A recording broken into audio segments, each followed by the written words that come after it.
مشاهدينا في كل مكان، أهلا بكم إلى هذا اللقاء الخاص. سنة تمر عن آخر عدوان صهيوني على قطاع غزة.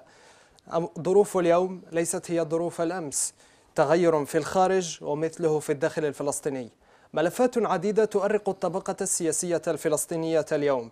في المقابل تقف حركة حماس كلاعب أساسي في المشهد. اليوم نسعد باستضافة القيادي في حركة المقاومة الإسلامية أسامة حمدان لنتحدث عن ملف الإعمار، ملف الاعتقالات وملفات أخرى. كل هذا بعد الفاصل.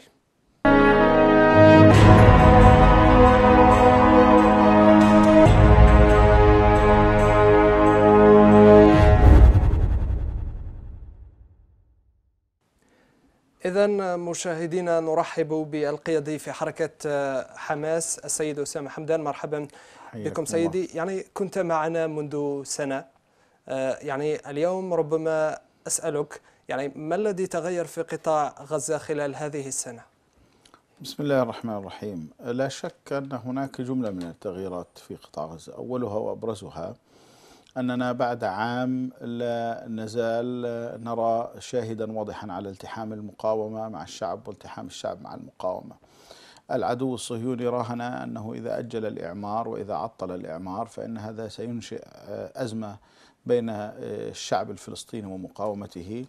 بعد عام لا تزال الحالة الشعبية ملتفة حول المقاومة وتتمسك بها. هناك لا شك أيضا متغير مهم، أننا نجحنا في تشكيل حكومة الوفاق الفلسطيني قبيل الحرب، ولكننا أعطيناها فرصة عام كامل بعد الحرب، بعام بنجاحاته وفشله الذي طبع أداء الحكومة.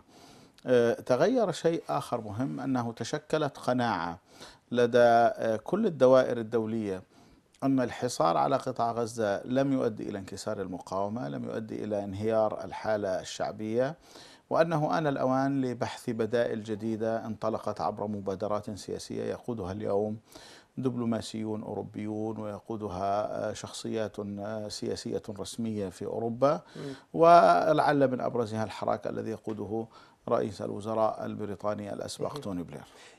في هذه النقطة هناك من يرى بأن قرار بعض البرلمانات الأوروبية لقيام دولة فلسطينية هو مجرد قرارات شكلية. دعني أقول بكل صراحة، ما تفضلت به إلى حد ما صحيح، ولكن إذا لم تنبني على هذه القرارات أي أعمال فهي ستكون شكلية. نحن كان لنا موقف واضح، قلنا أنه نحن لا نحتاج إلى اعتراف بالدولة الفلسطينية، نحن نحتاج إلى إقرار بدولة على كل أرض فلسطين، نحتاج إلى إقرار بحق الشعب الفلسطيني أن يمارس حياته الطبيعية كشعب حر سيد مستقل يقرر بنفسه ما يشاء وما يراه مصلحة لأرضه. ولكن البعض ربما في فلسطين ليس متحمس لهذه الفكرة، ربما هو يريد قيام دولة. نعم، نحن نريد دولة فلسطينية على الأرض، ولذلك أنا قلت القرارات الأوروبية بالاعتراف بالدولة الفلسطينية تظل ناقصة ما لم تقم دولة فلسطينية حقيقية ويتم التعامل معها على أنها دولة حقيقية ذات سيادة. نحن كفلسطينيون لدينا قضية إجماع وطني، هذه القضية هي تحرير الأرض الفلسطينية وإقامة الدولة الفلسطينية عليها. ما لم يتحقق ذلك تظل ما نسمعه من البرلمانات الأوروبية أمر مشجع ولكنه لا يؤدي إلى ما نريد. طيب، هل هناك اليوم في فلسطين إجماع وطني؟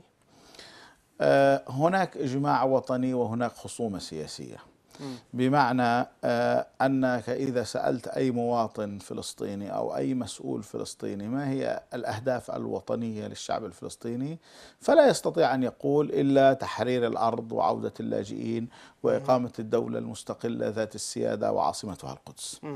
هذا إجماع. الآن الخلاف السياسي كيف نصل إلى هذه الدولة؟ البعض يرى ذلك بالتفاوض وقدم تنازلات كثيرة تكاد تطيح بالدولة نفسها، والبعض ونحن منهم يرى المقاومة، وحقق بالمقاومة إنجازات لم توصله إلى التحرير بعد، ولكنها حتى اللحظة تحقق إنجازات وتضمن الحقوق ولا تقدم تنازلات.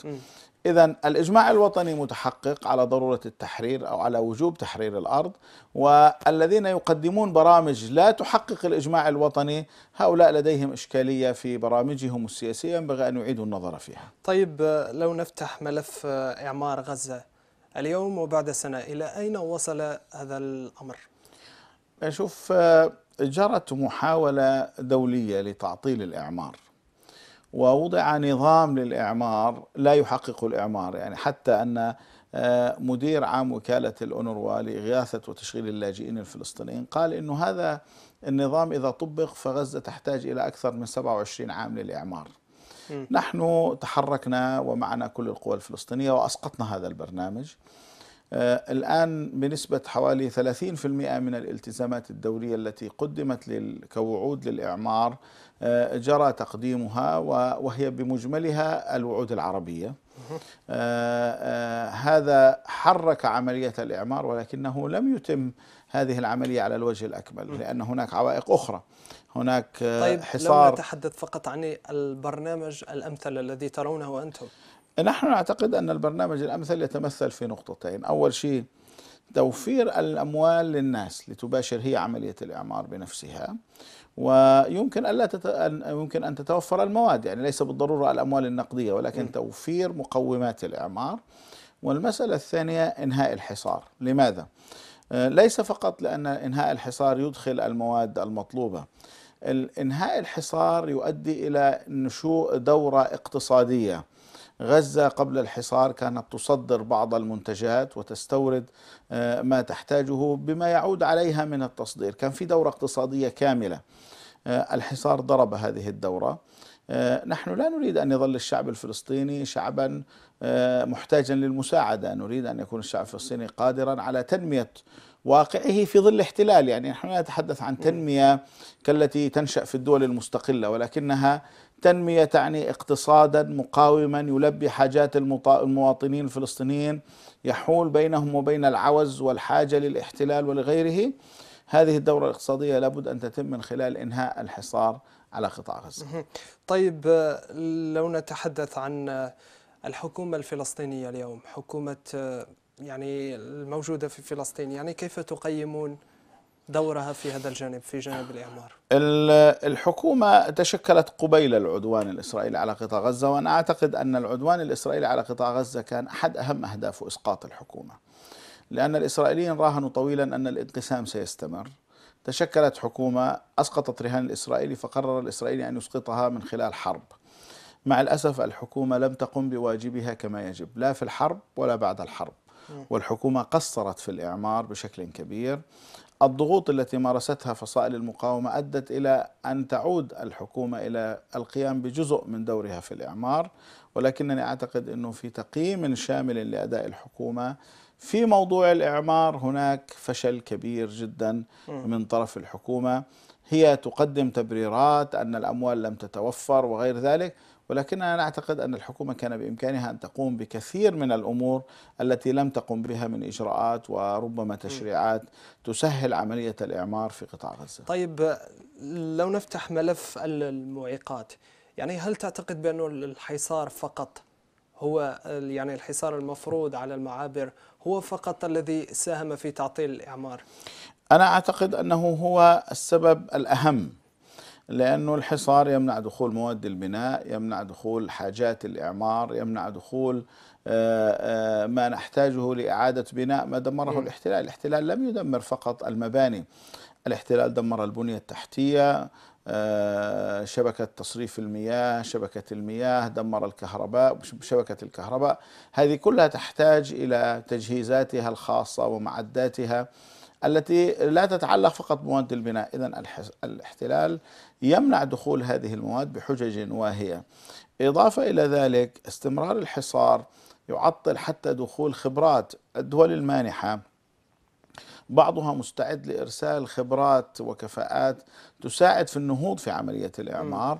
هذا أيضا غير متحقق. تظل هناك مؤثرات أخرى، ولكنني أعتقد أن الحصار بشكل أساس هو الذي يمنع هذا الإعمار أن يتم بشكله الصحيح. طيب اليوم نتحدث عن دول مثلا قطر، مثلا السعودية، ومثلا العديد من الدول العربية وبعض الدول الإسلامية التي تحاول يعني دعم قطاع غزة. يعني ألا يمكن لهذه الدول أن تؤثر مثلا على المجتمع الدولي من أجل أن يضغط على إسرائيل من أجل السماح بعبورته المساعدة؟ هي المشكلة أنه مصطلح المجتمع الدولي أنا أعتقد أنه مصطلح مخادع.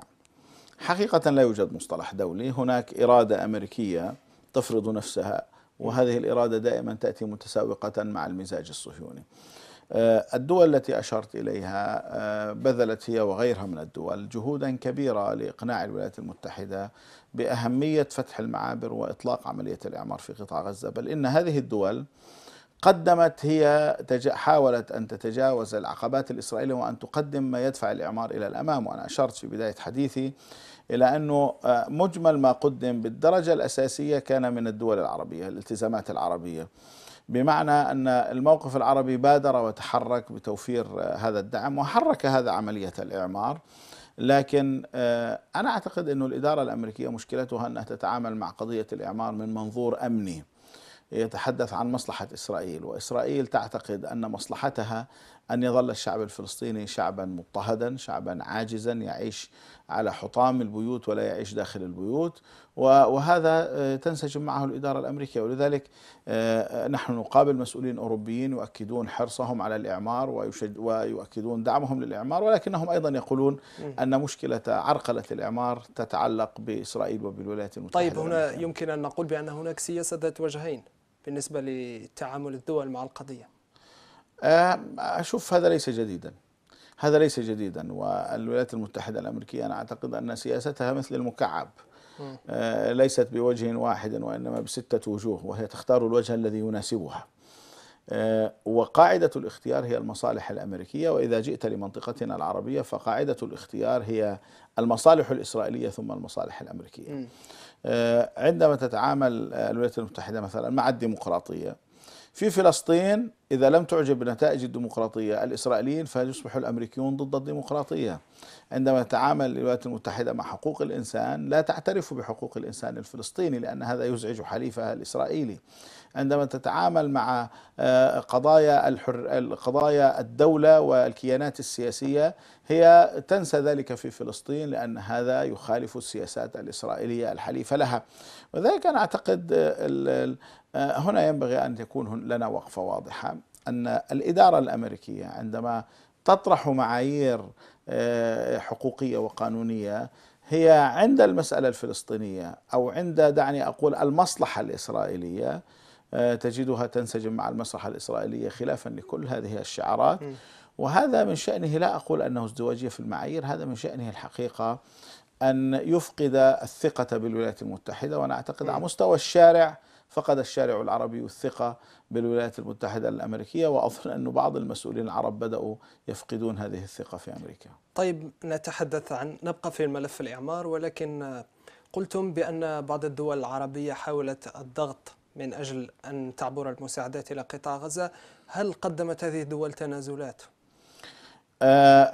هذا طبعا سؤال مهم جدا، ولكن حتى هذه الإجراءات تمت من خلال العلاقة مع الأردن. يعني هذه الدول رتبت الأمور مع الأردن، والأردن بحكم اتفاقية السلام مع الكيان الصهيوني وعلاقاته خدم هذه الدول في هذا الموضوع. أنا دائما أقول مزاجنا الفلسطيني العام أنه مهما كان الإعمار ضرورة فيجب ألا يكون بثمن من التنازلات من الحقوق الفلسطينية أو الحقوق العربية في فلسطين. طيب على ذكر الأردن، هناك البعض من يتهم الأردن بأنها تمارس نوعا ما تطبيع مع الكيان الصهيوني، هل تشاطر هذا الرأي؟ لا، هو ليس اتهام. الأردن نفسه يعلن أنه حريص على تطبيع العلاقات مع الكيان الصهيوني، يعني هذا ليس اتهاما، هي حقيقة. هذا ليس اتهاما، هذه حقيقة يعلنها الأردن، ونحن نعتقد أنه المطلوب مراجعة لهذه السياسة، لأن تطبيع العلاقات مع الكيان الصهيوني أضراره ليست على القضية الفلسطينية وحسب، أضراره أيضا بالغة حتى على الأردن كدولة وكيان. والإسرائيليون سياساتهم تجاه الدول العربية حتى التي توقع السلام معهم هي لا تزال سياسات عدوانية. وأنا أضرب مثال، مثلا في مصر حتى الآن لا تزال تكتشف شبكات تجسس إسرائيلية تعمل على اختراق المؤسسات السياسية والعسكرية والأمنية والاقتصادية، بل وحتى المؤسسات الاجتماعية المصرية. في مصر حتى الآن لا تزال بعض الاعتداءات الإسرائيلية تقع على الأراضي المصرية وتمس السيادة وتنتهك السيادة المصرية رغم وجود اتفاقية سلام. إذا يجب أن يدرك الجميع أن هذا الكيان هو كيان قائم على العدوان، وأن الحديث عن السلام والتطبيع معه هو حديث فيه نوع من المبالغة غير المقبولة وغير المنطقية. طيب نبقى في هذا الموضوع، موضوع الإعمار. يعني أنتم كحركة حماس، يعني مقترحاتكم في هذا؟ شوف، هناك ميزة في الشعب الفلسطيني، وأعتقد أنها أيضا ميزة لشعوب أمتنا العربية، أنه شعب شاب وينطوي على حيوية كبيرة جدا وينطوي على إصرار كبير، وبالتالي إذا توفرت مقومات الإعمار فإنه سيتولى بنفسه عملية الإعمار. ولهذا أنا أقول المطلوب توفير مقومات الإعمار الأساسية من تمويل ومن مواد بناء، وستجد أن هذا الشعب يصنع معجزة حقيقية يعني في الأمر. هذا رأيك الشخصي أم رأي الحركة ككل؟ لا، هذا موقف حتى الطبقة السياسية الفلسطينية بشكل عام. نحن لا نزهد في دعم الأمة ودعم المجتمع الدولي في الإعمار، ولكننا نقول إن الشعب الفلسطيني ليس شعبا قاصرا ينتظر أن يطبخ له الطعام ويطعم إياه، وإنما مطلوب أن يوفر له مقومات هذا العمل وسيباشر عملية الإعمار. وهو يعني شعب جهده في الإعمار كبير. إحنا كل يوم عندنا دمار، وكل يوم عندنا اعتداءات إسرائيلية، وكل يوم عندنا هدم بيوت، ورغم ذلك تجد أن الفلسطينيين يواصلون التحدي، يواصلون أولا المواجهة المسلحة، ويواصلون الإعمار، ويعتبرونه جزءا من المقاومة، ألا يستسلموا لما تريد أن تفعل إسرائيل. هناك قرية في صحراء النقب دمرها الإسرائيلي 76 مرة، وفي كل مرة يعيد أهلها بناؤها. صحيح أنها تبنى من الطين ومن مواد بسيطة، ولكن الإصرار على إعادة بناء القرية مهما كلف الأمر لا شك أنه يمثل رسالة مهمة، أن الفلسطيني رغم كل العدوان مصر على البناء وعلى أن يعيش حياته في إطار من الحياة الكريمة والعزيزة، وليس في إطار من الحياة الذليلة التابعة للاحتلال بحال من الأحوال. يعني لو نتحدث فقط، اليوم تصريح للسيد وزير الشغل والإسكان الفلسطيني مفيد الحسينة، يعني أكد أن الإعداد لصرف أموال الدفعة الثانية من المنحة القطرية ستنطلق بعد موافقة سلطات الاحتلال. نعم. يعني إلى هذا المدى يعرقل الكيان عملية الإعمار لدرجة أنه يتحكم في قرار الحكومة؟ شوف، أولا لابد أن أشير إلى أن الوزير الحسينة هو من الوزراء الناشطين والحريصين على النجاح في عمله، وهذا أمر مقدر، وهو يبذل جهود كبيرة في عملية الإعمار. نعم، إلى هذا الحد وإلى أبعد من ذلك. الإسرائيلي يحاول أن يمنع كل ما من شأنه أن يجعل عملية الإعمار عملية سلسة. مرة يعطل المال، ومرة يعطل دخول مواد البناء، وثالثة يعطل الكهرباء، وهكذا. الإسرائيلي كما قلت في البداية يعتقد أنه طول أمد الأزمة سيؤدي إلى أزمة بين الشعب والمقاومة. هذا وهم لن ينجح الإسرائيلي في تحقيقه. وموضوع الإعمار يتقدم ببطء شديد صحيح، ولكن الفلسطينيين يراكمون فيه، والإعلان عن وصول الأموال وتوزيع هذه الأموال لا شك أنه خطوة مهمة، رغم كما تفضلت أن الإسرائيلي إلى هذا الحد يتدخل. أنا أضرب مثال: الإسرائيليون يمنعون أحد الأدوية المهمة للقلب، لمرضى القلب، من الدخول إلى غزة، وحجتهم في ذلك أن هناك مادة تدخل في مكونات صناعة هذا الدواء، إذا أخذت منها، إذا فصلت من الدواء، ربما تستخدم في وقود الصواريخ.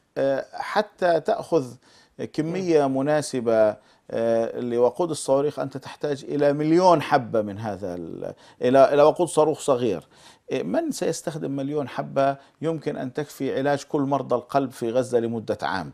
إذا هناك مبالغة إسرائيلية لتعطيل الإعمار. مثلا يقولون في لحظة ما إن كتائب القسام تستخدم الإسمنت في حفر الأنفاق، فيعطل الإسمنت، ثم يكتشف أن الأنفاق تتواصل وأن تعطيل الإسمنت لم يعطل الأنفاق.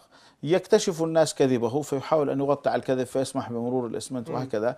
كل هذا سياسة إسرائيلية مدروسة ومقصودة في تعطيل عملية الإعمار لخلق مزيد من المشاكل في البيئة الفلسطينية. يعني بعد عام من العدوان والإعمار، تحدثنا عن الإعمار، اليوم نتحدث عن حركة المقاومة الإسلامية حماس وعن جناح كتائب عز الدين القسام. يعني بالمقارنة فيما يتعلق بالعتاد العسكري، بالمقارنة بين العام الماضي والعام الحالي، يعني هل هناك تطور؟ شوف، على صعيد المقاومة نعم هناك تطور، وهناك تطور في ثلاث اتجاهات. الاتجاه الأول ترميم ما تم إصابته خلال الحرب، والاتجاه الثاني تعويض ما تم استخدامه خلال الحرب. أنت تطلق الصواريخ، تستعمل الذخائر، هذه الذخائر لابد من تعويضها، وهذا جرى تعويضه. والمسألة الثالثة إحداث نقلة نوعية في تقنية القتال وتقنية العتاد لدى كتائب القسام، وهذا الأمر فيه بعض الإنجازات، ولنا أمل أن نحقق إنجازات إضافية إن شاء الله تعالى بما سيفاجئ العدو في أي عدوان قادم. وأنا أضرب مثال لأنه أعلن عنه. نجحنا في تحقيق تقنية أدت إلى السيطرة على بعض الطائرات التي تراقب أجواء قطاع غزة بدون طيار، وتم ليس فقط إسقاطها والاستيلاء عليها، بل تم إعادة برمجتها وتشغيلها لصالح عمل المقاومة. هذا جزء من الإنجازات التي تتحقق اليوم في إطار عمل المقاومة. لذلك أقول يجب أن يعلم الجميع أنه بعد انتهاء الحرب عاد الكثيرون إلى بيوتهم، ولكن أبناء القسام عادوا إلى مواقعهم ليكملوا المشوار من جديد.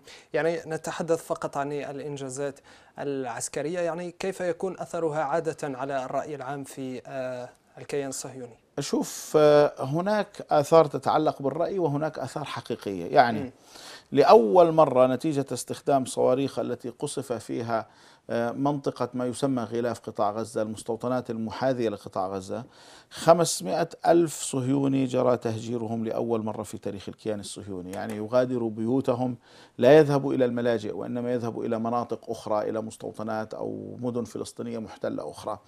وهذا رقم كبير بالنسبة للإسرائيليين الذين لم يعتادوا على ذلك. لأول مرة يتحدث الإسرائيليون عن آلاف الإصابات بالأمراض النفسية والتوتر النفسي والعلاج النفسي. هناك ربما شيء أقرب إلى الخيال والطرفة في آن. أحد المستوطنات ليست قريبة من غزة كفاية ليحفر إليها نفق، خرج أحد سكان البيوت ليصرخ أنه يشعر أن هناك نفقا يحفر تحت الأرض. جاء جيش الاحتلال حفر كل الأرض فلم يجد نفقا، حفر 7 مواقع في هذه المستوطنة ليقول للإسرائيل أنه لا يوجد شيء، ورغم ذلك أخليت المستوطنة بالكامل. هذا أثر مباشر وملموس. أضيف إليه أن كتائب القسام حققت هدفين أساسيين في المعركة الأخيرة. الهدف الأول أنها طالت مناطق كان يعتبرها الإسرائيلي عمقا آمنا في المعركة الأخيرة، والمسألة الثانية أنها أثبتت أنه إذا التقى المقاتل الفلسطيني مع المقاتل الصهيوني فإن الغلبة للمقاتل الفلسطيني. ولذلك لأول مرة يدخل في مصطلح القاموس الإسرائيلي، هو مصطلح عسكريا معروف، ولكنه لأول مرة يجد الإسرائيلي نفسه مضطرا على التعامل معه الاشتباك من نقطة صفر.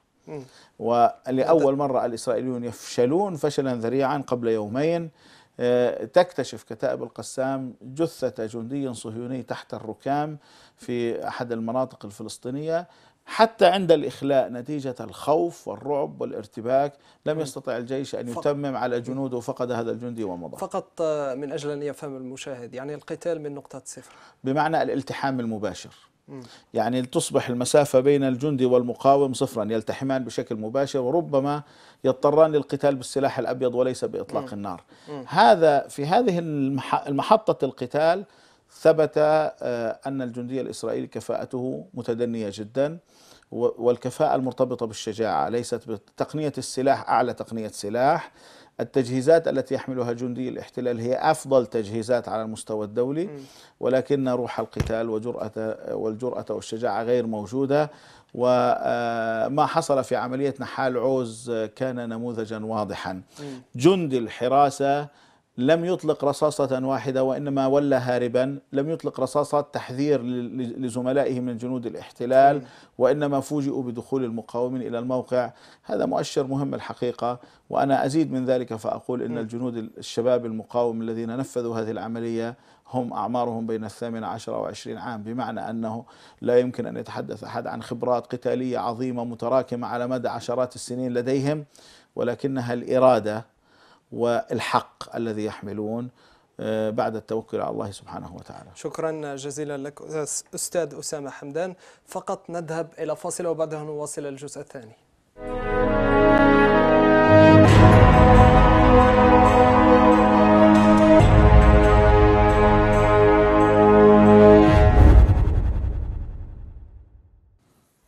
أهلا بكم مشاهدينا إلى الجزء الثاني من اللقاء الخاص، والذي نستضيف فيه القيادي في حركة المقاومة الإسلامية أسامة حمدان. أهلا بكم سيدي من جديد. يعني الآن نفتح ملف الاعتقالات. يعني السلطة في الضفة الغربية تقوم ببعض الاعتقالات، يعني أنتم في حركة المقاومة الإسلامية كيف ترون هذا؟ يعني نحن قلنا دائما وما زلنا نقول أن هذه الاعتقالات مرفوضة، وأحد أهم ملفات المصالحة الفلسطينية هو إنهاء قضية الاعتقال السياسي. هذه الاعتقالات التي تمت مؤخرا مرتبطة بمطالب إسرائيلية. الإسرائيليون لديهم أزمة نتيجة بدء تحرك للمقاومة في الضفة. راهن الإسرائيليون على مدى 8 سنوات أن المقاومة انتهت في الضفة، فوجئوا أن المقاومة تنطلق بشكل منظم وغير منظم، بمعنى أن هناك مبادرات فردية بالطعن بالسكاكين، بالدهس بالسيارات وغير ذلك، وأن هناك عملا منظما في إطلاق النار ومحاولة اختطاف الجنود والمستوطنين وغير هذا. الإسرائيلي لا يستطيع أن يواجه هذه المسألة وحده، لأنه سيضطر إلى اقتحام القرى والمدن، وهذا من شأنه أن ينهي عملية التسوية. يلجأ إلى السلطة الفلسطينية، يطلب منها أن تعتقل. السلطة الفلسطينية اعتقلت 300 شخص في دفعة أولى، ثم 100 آخرين. اليوم يتواجد ما زال منهم في السجون حوالي 150 شخص. طيب، يتعرضون للتعذيب، تنتزع منهم معلومات، تقدم المعلومات للإسرائيليين، والإسرائيليون يتصرفون على أساس هذه المعلومات بطريقة أو بأخرى. لذلك أنا أقول أنه موضوع الاعتقالات لا يرتبط بأنه في والله موقف سياسي تعبر عنه بطريقة صحيحة أو خاطئة. مع الأسف الاعتقالات تتم بقرار أمني إسرائيلي تنفذه أجهزة أمنية فلسطينية. طيب، مقابل ماذا؟ مقابل المكاسب التي تحققها عملية التسوية، تصاريح المرور للمسؤولين، إقامة شكل من أشكال أن هناك كيان سياسي قائم في الضفة. الإسرائيليون ربطوا كل الحياة الفلسطينية في الضفة بالتنسيق الأمني معهم. وأنت إذا أردت أن توقف التنسيق الأمني أنت بين خيارين: إما أن تعتزل الحياة السياسية، وإما أن تخوض مواجهة مع الاحتلال. يؤسفني أن أقول أنه هذا الفريق ليس مستعدا لخوض مواجهة مع الاحتلال، بل إن بعض مجموعاته التي تطوعت للقتال ضد الكيان الصهيوني في غزة خلال العدوان الأخير جرى فصلها من الحركة، وبعض كوادره التي تطوعت للانضمام إلى حالة المواجهة الشعبية في القدس وانخرطت في إطار وطني جامع مثل كل القوى والفصائل الفلسطينية، جرى أيضا فصلها من حركة فتح باعتبارها خالفت سياسات الحركة القاضية بعدم المشاركة في أي مواجهات مع الكيان الصهيوني. يعني لو نتحدث عن ملف الأسرى وتبادلهم مع الكيان الصهيوني، يعني هل من تحرك اليوم على صعيد الوساطة مع الكيان لتخليص الأسرى؟ شوف، لابد أن يحدث هذا التحرك. حتى الآن لم يبدأ هذا التحرك لأكثر من اعتبار. من أهم الاعتبارات أننا بحاجة إلى وسيط مقبول من الطرفين وقادر أن يبادر ويحقق هذه المسألة. المسألة الثانية أننا بحاجة قبل ذلك إلى اعتراف إسرائيلي بما فقده من جنود. الإسرائيليون حتى الآن لا يعترفون بشكل دقيق بما فقدوا من جنود ولا كيفية فقدهم، ولهذا يجب أن يقدم الإسرائيلي اعترافا واضحا. إذا قال الإسرائيلي لدي جندي، عند المفاوضات سنفاوض على الجندي، ولذلك لن نقول ما عندنا، يجب أن يقول الإسرائيلي ما عنده، وعندها يبدأ التفاوض. هناك أيضا مسألة ثالثة، أن الإسرائيلي لم يلتزم بكل ما أبرمناه في اتفاقية تبادل الأسرى السابقة ووفاء الأحرار. أعاد اعتقال بعض المحررين وأعاد محاكمة بعض الأسرى، يجب أن يخلى سبيلهم جميعا قبل القيام بأي محاولات لإنشاء أو للتفاهم على صفقة جديدة. طيب، قبل مدة أعلن عن اختطاف 4 شبان ينتمون إلى حركة المقاومة الإسلامية حماس. يعني حتى الآن الجهة التي اختطفتهم تبقى مجهولة. هناك من يتهم جهاز المخابرات المصرية، هناك من يتهم ما يسمى بداعش، وهناك أيضا من يتهم الجانب الإسرائيلي. شوف، بعيدا عن الاتهامات، هؤلاء مواطنون فلسطينيون دخلوا إلى الأراضي المصرية بشكل قانوني. من الناحية القانونية ضمان أمنهم وسلامتهم مسؤولية مصرية، مسؤولية أجهزة الأمن المصرية ومسؤولية أجهزة القانون المصرية، ولذلك نحن نطالب مصر أن تجدهم وأن تخلي سبيلهم، سواء كان اعتقلهم جهاز أمني مصري فلا بد أن يخلى سبيلهم، إذا كان اختطفهم إرهابيون فلا بد أن تعمل الأجهزة الأمنية المصرية لإخلاء سبيلهم، وإذا كان اختطفهم الإسرائيلي فهذه كارثة الكوارث. أن يعبث الإسرائيلي داخل الأمن المصري بهكذا بساطة هذا معيب بحق مصر كدولة، معيب بحق مصر كأجهزة أمنية. الإسرائيلي يعبث، ربما يتجرأ ويعبث في أرض أي دولة عربية، ولكن ما هو الموقف تجاه هذا العبث؟ إذا كان الموقف السكوت فهذا معيب، وإذا كان الموقف إدانة ذلك والعمل لمنع تكرار ذلك ومعاقبة الإسرائيليين على ذلك فهذا هو السلوك الصحيح. الآن في التفصيل هناك كلام كثير يقال. هؤلاء الشباب كانوا مسافرين عاديين، لم يكن لديهم أي مشاكل أمنية، عبروا الحدود بشكل تلقائي، ورغم ذلك عطلت جوازات سفرهم في الجانب المصري، وهذا يرسم علامة استفهام. لم دخل وقت حظر التجول في شمال سيناء وهم لا زالوا في الحدود، فجرى نقلهم بما يسمى عربة الترحيلات، وهي عربة تابعة لجهاز الشرطة يركب فيها الأشخاص الذين لا تريدهم الحكومة المصرية أن يدخلوا الأراضي المصرية، إنما من المعبر إلى المطار. هذه العربة تخضع لحراسة أمنية، ترافقها سيارات فيها جنود من الشرطة مسلحين. أن يتم إيقاف هذه العربة والعربات وأن يصعد مسلحون ملثمون إلى الباص ويخرجوا الإخوة الأربعة، هذا معناه أن هناك شيئا أكبر من مجرد قصة طيب، يعني مما يتردد من إشاعات.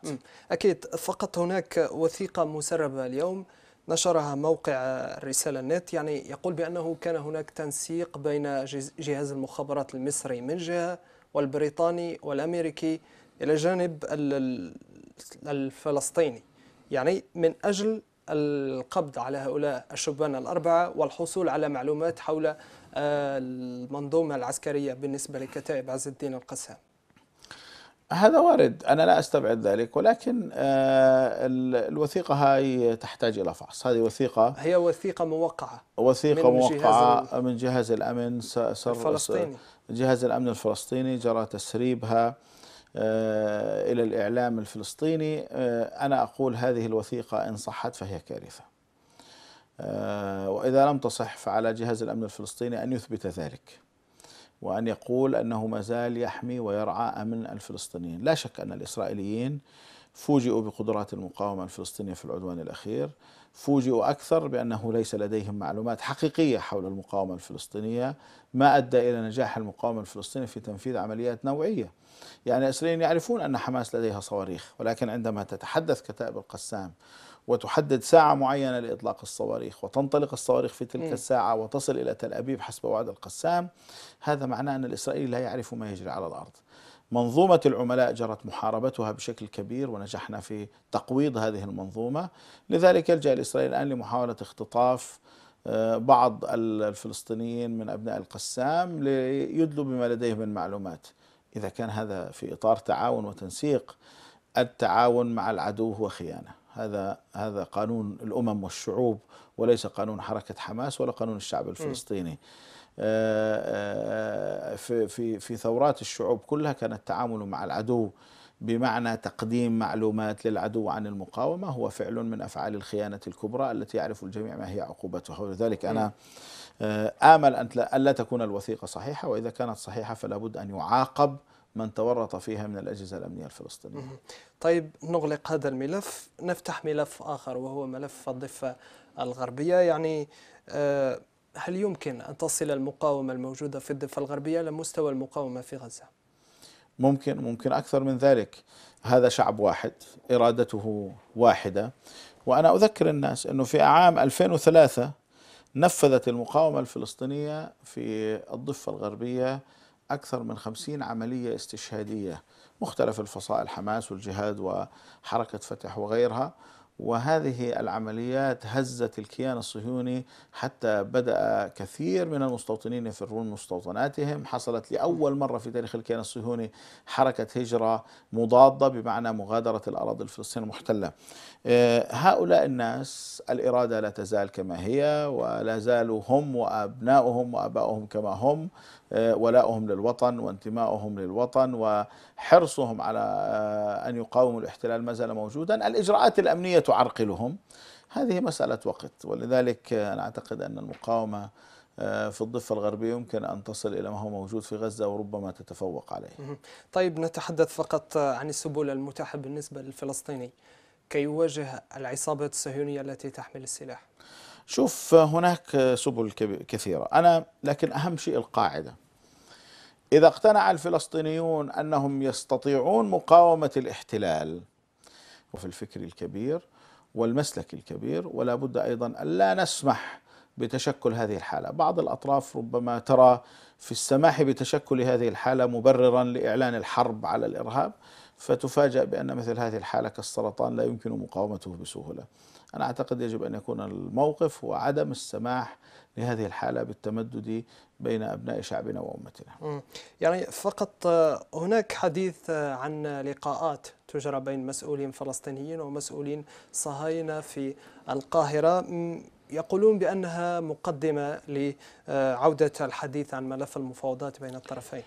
شوف، المفاوضات فشلت وأفشلها الإسرائيليون، والإسرائيليون اليوم يعتقدون أنه لا حاجة لتقديم تنازلات للفلسطينيين. التنسيق الأمني يتم كما يريدون. أبو مازن عطل كل الإجراءات التي تؤدي إلى الذهاب إلى محكمة الجنايات الحرب الدولية. ليس هناك مقاومة تقلقهم في الضفة، التعاون الأمني يقوضها ويبطش بها. إذن لماذا يتم تقديم أي مكاسب لمحمود عباس؟ أضيف إلى هذا أن الحكومة الإسرائيلية الراهنة هي أسوأ الحكومات في تاريخ الكيان الصهيوني. يعني كان العالم والمجتمع العربي والدولي يقول أن نتنياهو أن شامير وشارون ومناحيم بيغن كان من أسوأ رؤساء الحكومات الصهيونية. اليوم الحكومة الجديدة أفضل وزير فيها أسوأ من بيغن، وبالتالي هذه الحكومة اليمينية المتطرفة التي تتنافس في البطش بالفلسطينيين، من حيث رفض الحوار، ليس من حيث رفض الحوار، بل من حيث البطش بالفلسطينيين، ومن حيث الإساءة والاستيلاء على القدس وتمديد توسيع الاستيطان. لماذا تقدم حكومة بهذه العقلية وبهذه الحالة الفكرية والسياسية تنازلات للفلسطينيين؟ طيب، ولكن هناك من يقول بأن هذه المفاوضات واللقاءات تجري بطريقة سرية. لماذا تجري بطريقة سرية إذن إن صحت؟ تجري بطريقة سرية لأنه مطلوب تنازلات إضافية من الفلسطينيين، ولذلك إن صحت فهذا يعني أن هناك ضغوطا لتقديم تنازلات فلسطينية جديدة، وهذا سيكون أمرا كارثيا بكل الأحوال. طيب نتحدث عن استقالة السيد محمود عباس من رئاسة اللجنة التنفيذية لمنظمة التحرير الفلسطينية. يعني كيف تقرؤون هذه الاستقالة؟ هذه حيلة للخروج من قضية أو الهروب من قضية إعادة بناء منظمة التحرير. في اتفاق القاهرة اتفقنا على إعادة بناء منظمة التحرير، وتشكل لذلك إطار قيادي يضم الأمناء العامين للفصائل الفلسطينية وأعضاء اللجنة التنفيذية. الذي حصل أن هذا الإطار القيادي على مدى 6 سنوات اجتمع فقط مرتين، المرة الأخيرة كانت قبل 3 سنوات. محمود عباس يعطل إعادة بناء منظمة التحرير لأنه يخشى أنه إذا أعاد بنائها أن يكون هناك تحولات سياسية في البيئة الفلسطينية تسقط خيارات التنسيق الأمني مع الاحتلال وخيارات التنازلات أمام الاحتلال. أراد أن يعطل إعادة البناء، فقرر أن يدعو المجلس الوطني الفلسطيني للانعقاد. قيل له أنه قانونا لا يستطيع أن يدعوه، لأن هناك اتفاق على إعادة بناء منظمة التحرير وإجراء انتخابات. إذن ما هي الحيلة القانونية؟ أن يستقيل 10 من أعضاء اللجنة التنفيذية لمنظمة التحرير، تصبح اللجنة بحكم المنحلة، فتنعقد جلسة طارئة للمجلس الوطني الفلسطيني وتنتخب لجنة تنفيذية جديدة. هذا المجلس الذي سينعقد لا يعرف أحد من هم أعضاؤه ولا وكم هو عديد أعضائه. هذا المجلس آخر انعقاد له كان عام 1998، قبل 17 عاما. كثير من أعضائه قد ماتوا وكثير من أعضائه أصبحوا عاجزين. والأخطر من ذلك أن هذا المجلس لا تشارك فيه 8 فصائل فلسطينية، في مقدمتها حركة حماس والجهاد الإسلامي والجبهة الشعبية القيادة العامة. إذن يعقد مجلس يغيب حوالي نصف الفصائل الفلسطينية لينتخب من نصفها الآخر قيادة يقول أنها قيادة الشعب الفلسطيني. لا شك هذا انقلاب على المصالحة الفلسطينية وانقلاب على الحياة السياسية الفلسطينية، وستكون له تداعياته السلبية الكثيرة. طيب نتحدث فقط عن جولة القائد خالد مشعل لكثير من العواصم الإسلامية، يعني ما هي ثمار هذه الجولات؟ أنا في رأيي أهم رسالة في هذه الجولة، كثيرون راهنوا أنه في ظل ما يجري في المنطقة من تداعيات وأزمات أن حركة حماس باتت محاصرة، وأن القضية الفلسطينية باتت مطوية وموضوعة على الرف. هذه الجولة أكدت أن القضية الفلسطينية لا تزال قضية حية، وأن حركة حماس كعنوان للمقاومة الفلسطينية لا تزال حاضرة في الواقع الإقليمي السياسي، كما أنها حاضرة في الواقع الميداني المقاوم لإسرائيل. هذه الزيارة شملت عدد من الدول. ما جرى في هذه الدول كان في جزء منه طلب أو حوار حول آفاق المستقبل للقضية الفلسطينية، طلب الدعم والضغط على الكيان الصهيوني لإنهاء الحصار على قطاع غزة ووقف عدوانه المستمر على القدس والمسجد الأقصى، وأيضا طلب دعم هذه الدول لدفع المصالحة خطوات إلى الأمام، بما يضمن أن يتماسك الشعب الفلسطيني وأن تتماسك بيئته السياسية في مواجهة التحديات الإسرائيلية القادمة. بشكل عام أستطيع أن أقول أن هذه الجولة كانت بمجملها إيجابية، وبعض نتائجها كانت ملموسة، وبعض النتائج ربما يتحقق في الأيام القادمة. يعني بالنسبة لحركة حماس، هناك البعض من كان يقول بأن الحركة كانت تعاني من عزلة في العالم العربي، وبعد الزيارة الأخيرة للسعودية بدأت تنفرج العلاقات نوعا ما. شوف، كثير من المحللين الذين يقرؤون الأمور بزاوية واحدة يحلو لهم دائما أن يقولوا أن المقاومة تعاني من مأزق، أن المقاومة في عزلة، أن المقاومة فقدت القدرة على المبادرة. هذا صراع نديره مع الاحتلال، في لحظة ما تحتاج إلى الهدوء، في لحظة ما تحتاج إلى أن تثب، وفي لحظة تشتبك. الذين لا يفهمون هذا الصراع وطبيعته وإدارته يحللون تحليلات خاطئة، ومن ذلك يقولون أن حماس باتت معزولة. نعم، ربما عانت حماس من إشكال في العلاقة مع المملكة العربية السعودية في السنوات ال4 الماضية، ولكن هذا الإشكال جرى حله، وهذا نجاح لحركة حماس وإنجاز يسجل لحركة حماس، وأيضا نجاح للسعودية التي قررت أن تتجاوز الإشكال وأن تعيد فتح صفحة العلاقة مع حركة حماس التي امتدت منذ عام 1990 حتى الآن. طيب، لا يمكن أن يؤثر هذا على العلاقة بين إيران وحماس من جهة؟ المسألة ليست تناظرية، يعني إما أن تكون لك علاقة مع حماس أو تكون مع السعودية أو تكون لك علاقة مع إيران. طيب، إحنا كانت لنا علاقة مع السعودية منذ عام 1990 وحتى الإشكالات التي اعترتها في حوالي عام 2011، وفي نفس الفترة منذ عام 92 وحتى 2011 كانت لنا علاقة جيدة مع إيران. يخطئ من يحاول أن يضع علاقات حركة حماس مع أو ضد. نحن حريصون كحركة على كل علاقاتنا مع الأمة بدولها وقواها المختلفة بما يخدم القضية الفلسطينية. الذي يريد أن يدعم القضية الفلسطينية نقيم معه علاقة، الذي لا يريد أن يدعم القضية الفلسطينية بالتأكيد هو لن يرغب في أن تكون له علاقة بالمقاومة الفلسطينية. ولذلك مخطئ السياسي أو المحلل أو المراقب الذي يقول إن زيارة حماس إلى السعودية ستعني أزمة في علاقة حماس مع إيران، ومخطئ من يتصرف على هذا النحو. طيب، هل الحديث عن أزمة بين حماس وإيران هو فقط أمر مصطنع؟ في جزء كبير منه ليس حقيقيا، وأنا أعتقد أنه الأيام القادمة ستكشف ذلك بشكل واضح. طيب، فقط نتحدث عن موقف حماس من عاصفة الحزم. يعني حماس أعلنت عن تأييدها للعاصفة. احنا أطلقنا موقف واضح في بيان مكتوب ونص دقيق يمكن الرجوع إليه. قلنا أن هذا النص كان من عنوانين. العنوان الأول أننا ندعو إلى احترام إرادة الشعوب، ونعتبر أن الشرعية الحقيقية هي الشرعية التي تنتخبها الشعوب. والمسألة الثانية أننا ندعو إلى احترام الشرعيات التي تنتخبها الشعوب. ألم يزعج هذا طهران الداعمة للحوثيين؟ شوف، في المواقف التي تطلقها حركة حماس، أنا لا أحاول أن أستنسخ مواقف أصدقائي وحلفائي السياسيين. حركة حماس حركة ذات قرار مستقل يصدر من مؤسساتها، وتعلن هذا الموقف دون ما شعور بقلق من تداعياته، لأنها ترى فيه مسؤولية.